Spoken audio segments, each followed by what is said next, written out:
आमे रहीचु ब्रह्मपुर सहर बड़बजार अंचल रे जोटिकी बड़बजार अंचल जदि कहीपर ब्रह्मपुर सहर दक्षिण ओडिशार गोटे व्यावसायिक पेंठस्थली भाव बेस परिचित एवं सबुठार बड़ कथा है दुई दिन धरिकी जो भाया भाव चर्चा जोर धरुची जे बर्तमान आलू बजार रे देखा मिलूनी आलू गायब हो सारी यहाँ हूँ आलू पियाजर गोटे गोदाम भाव बेस परिचित यही दुकान गुड़िक किंतु जदि आम कहीपर जो बस्ता गुड़ाक आप देखुं केवल ये पियाज ही पियाज रही कहीं मैंने गोटे बस्ता आलू ना आलू पियाजर दर जदि चढ़ा दर में मार्केट में मिल गोटे पटे जदि जेहेतु कि बाहर राज्य आलू उपर अधिक डिपेंड करोड़शा तो यदि संपूर्ण रूप जदि न आसो ताले कोठना कोठी लोक मैंने आउरी दर आउरी अधिक हे लोक मैंने नाही नथिबा असुविधार सम्मुखीन हेबो एवं गतकाली मंत्री मध्य कहि सारचंती जे 32 टंका रे आलू दर आलू समस्त को मिलिबो बोली कहि सारचंती तो वर्तमान बड़ बाजार रे कोन रही स्थिति व्यवसायी भाई जने अछन तांको पचारिबा कोन कहबा आज्ञा वर्तमान कोन स्थिति देखुचंती आपन को दुकान रे आलू नाही आमे देखुछु आपन कोन कहू जेतु कि सरकार मध्य कहि सारचन जे 7 दिन पय आलू गच्छित होई कि रहिछि तो एठी आलू देखिया को पय मिलुनी आमर तो गाड़ी लोड होइछि 2 दिन हैला गाड़ी अटकी अछि बॉर्डर रे तो से बॉर्डर रे ड्राइवर कहबा जा खबर पाइलु जे सेठी पैसा देगी छाड़ुचंदी किंतु आज पैसा देले भी छाड़ू नांदी आज किछि गाड़ी ब्रह्मपुर रे पहुंची सेउडा एठु लोक जाईकी पैसा खर्च करिकी लांच देगी नेगी आछंदी एभलिया परिस्थिति उपजिले निश्चय क्राइसिसटा बढ़िबो किंतु आशा करछु एमती जदि एटा कंटिन्यू रहबो यूपी रु मगाउ चेष्टा करू यूपी रु डेली आसी परिबो किंतु समय लागे 2-4 दिन समय लागिबो ट्रांसपोर्टेशन रा अधिक पड़िबो आ मंत्री जहाँ भी कहते हुए तो टंके 2 टଙ୍କା बढ़ी भी पारे ना से हो पारे किंतु समय ही से कहू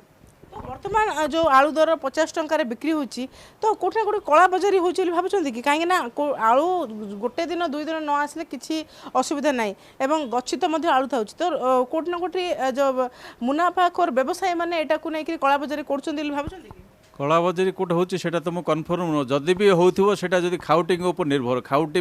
जदि व्यस्त होवा दरकार नहीं व्यस्त न होले कला बजारी करबा लोक भी करि परिबेनी खाउटिंग व्यस्त लगे कला बजार होता है बोली आशा करुँ निश्चित भाव आप शुणुले ये जड़े व्यवसायी रही है कि आलू व्यवसायी ब्रह्मपुर बड़बजार अंचल एवं से जहाँ कहते वर्तमान गाड़ी को जेहेतु कि एपर्यंत पश्चिमबंग बॉर्डर एपर्यंत छड़ा जा पारना से आलू आसिक पहुँची पारना और ब्रह्मपुर सहर जो अन्य किसी आलू व्यवसायी मान रही से वर्तमान दुकान को से गोदाम को किसी परिमाण में वर्तमान आलू आसिक पहुँची अंपटे गतकाली जेहेतु कि जोगाण मंत्री कही सारी आलू कौटना कौटी 32 टंका दर में समस्ते पाइबे एवं जेहेतु कि पश्चिमबंग एवं उत्तर प्रदेश रो ए आलू आसुची तो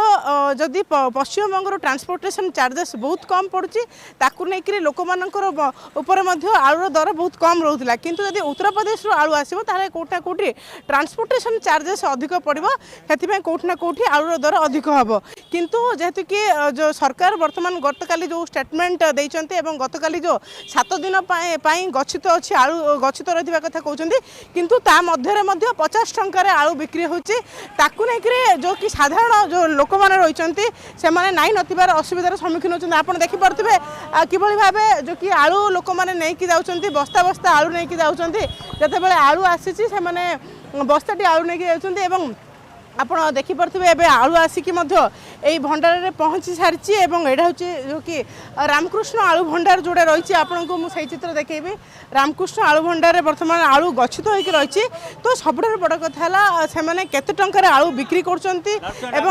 करबठू आलू आसला ताकू नहीं सीधा सड़क जो व्यवसायी रही से व्यवसायी सहित आम आलोचना करवा आज्ञा कौन कहे बर्तमान आपण दुकान को आलू आसी सारी कि कौ जगार आसी केमी प्रक्रिया आप तो बाहर बुलिक आसुच्छे सीधा रोड अन्य रोड में बुलिक आसपटे तो सीधा रास्ता छाड़ू ना 30 टंका 31 टंका 32 टंका आठना 32 टंका आठना अच्छे डाला आलू सुपर आलू सबुठ 30 टंकार भी आलू अच्छी आप केते आलू आनले जो कि ब्रह्मपुर सहर रू आपण दुकान रू आपणकर जो भंडार रही है आलू केते सप्लाई होता वर्तमान केते आनले जो द्वारा कि आउरी दरकार पड़ो कि ना एमती आपण मैंने ब्रह्मपुर सहर में ब्रह्मपुर गंजाम जिला को यदि चलाइबा भाव सफिसीयंट आलू अच्छे आलू कौन टेंशन भी ना आज सफिसीयंट आलू अच्छे गंजाम जिला ना ब्रह्मपुर सबूपाई जदि आम कहीपर कौन पश्चिमबंग बॉर्डर छाड़े आप कौ रूट देके आनले उत्तर प्रदेश भी आलू आस उत्तर प्रदेश आलू आसला उत्तर प्रदेश 2टा आसी 4टा गाड़ी आसी बेंगाल सेपट स्वाभाविक स्थिति को आप डिमांड कर अति शीघ्र ସ୍ୱାଭାବିକ ସ୍ଥିତି ତ ଅଛି ବର୍ତ୍ତମାନ ସ୍ୱାଭାବିକ ସ୍ଥିତି ଅଛି ଆଳୁ ବି ଗଦା ହେଇଛି କିଏ ନେବାର ନାହିଁ যেহেতু কি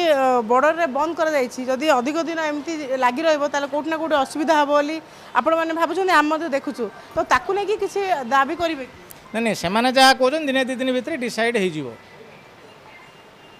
ଆଜି ସେ ବ୍ୟବସାୟୀ ଭାଇ ଜଣକ ଯାହା କହୁଥିଲେ ପଶ୍ଚିମବଙ୍ଗରୁ 4ଟି ଆଳୁ ଗାଡ଼ି ଆସିକି ପହଞ୍ଚିଛି ଏବଂ ଉତ୍ତରପ୍ରଦେଶରୁ 2ଟି ଆଳୁ ଗାଡ଼ି ଆସିକି ପହଞ୍ଚିଛି ଏବଂ ସରକାରଙ୍କ ଯେଉଁ ନିୟମ ଅଛି ଯୋଗାଣ ମନ୍ତ୍ରୀ ଯାହା କହିଥିଲେ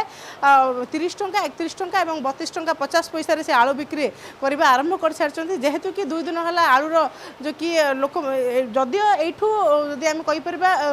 খুচরা বেপারী মানে নেবে তো খুচরা বেপারী মানে ଲୋକମାନଙ୍କୁ ଯେଉଁ ସାଧାରଣ ଖାଉଟି ମାନେ ଅଛନ୍ତି ସେମାନଙ୍କୁ କେତେ ଟଙ୍କାରେ ବିକ୍ରି କରୁଛନ୍ତି ସେମାନଙ୍କର ଉପରେ ଡିପେଣ୍ଡ କରୁଛି ତ ଏ ଦିଗରେ ଜିଲ୍ଲା ପ୍ରଶାସନର ଯେଉଁ ଖାଉଟି ବିଭାଗ ରହିଛି ଏବଂ ଯୋଗାଣ ବିଭାଗ ରହିଛି ନିଶ୍ଚିତ ଭାବେ ଧ୍ୟାନ ଦେବା ଦରକାର ଯେ ଯେଉଁ ଆଳୁ ଯଦିଓ ସଫିସିଏଣ୍ଟ ଅଛି ତାହେଲେ 50 ଟଙ୍କା 45 ଟଙ୍କା ଭିତରେ ଆଳୁ କାହିଁକି ବିକ୍ରି କରାଯାଉଛି ଗୋଦାମରୁ ଯେତେବେଳେ 32 ଟଙ୍କାରେ 31 ଟଙ୍କାରେ 30 ଟଙ୍କାରେ ନେବେ ତ ତାକୁ ନେଇକିରି ଧାର ଯେ କି ଦର ମଧ୍ୟ ଧାର୍ଯ୍ୟ କରିବା ନିହାତି ଆବଶ୍ୟକ ହୋଇପଡ଼ିଛି ଏବଂ ଲୋକମାନଙ୍କ ସ୍ୱାର୍ଥକୁ ଦୃଷ୍ଟିରେ ରଖି जिला प्रशासन राज्य सरकार ए दिगरे विहित पदक्षेप नेवा जरूरी हो पड़ी ब्रह्मपुर कैमरा पर्सन विक्रम जेना इतिश्री समापिका महांती नक्षत्र न्यूज।